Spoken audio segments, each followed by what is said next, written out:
Donc, comme mes collègues, donc, à la conférence de presse du gouvernement le 28 avril, vous avez annoncé de l'argent supplémentaire, notamment de l'Europe, pour la modernisation du réseau, et vous terminiez votre phrase par « et si nécessaire, renforcer le réseau ».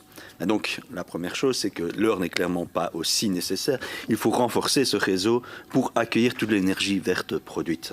Comme l'a rappelé M. Decken, votre plan Air, Climat, Énergie 2030, vous prévoyez de multiplier par 4 la production photovoltaïque. C'est juste impossible dans le schéma actuel. Avec la production actuelle, le réseau est déjà saturé.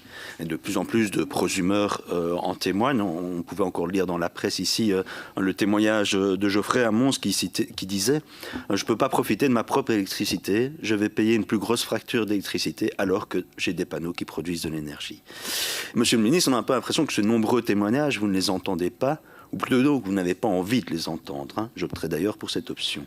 Vous n'avez pas envie de voir cette réalité parce que dans les faits, vous savez que renforcer ce réseau, ça va coûter énormément d'argent. Et les choix budgétaires du gouvernement wallon, c'est plutôt donner de l'argent à Engie pour des projets hydrogène ou payer les droits de pollution de Total Énergie. Et donc il faut bien sûr plutôt investir dans le renforcement des réseaux pour encourager les FMI qui font un geste pour le climat en passant des panneaux solaires sur leur toit.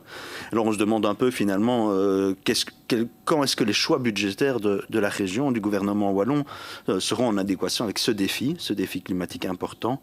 Et donc nous pensons qu'il faut plutôt subsidier des multinationales qui font des milliards de profits. Il faut évidemment investir dans un réseau électrique qui soit digne de son nom, dans l'intérêt des familles du climat.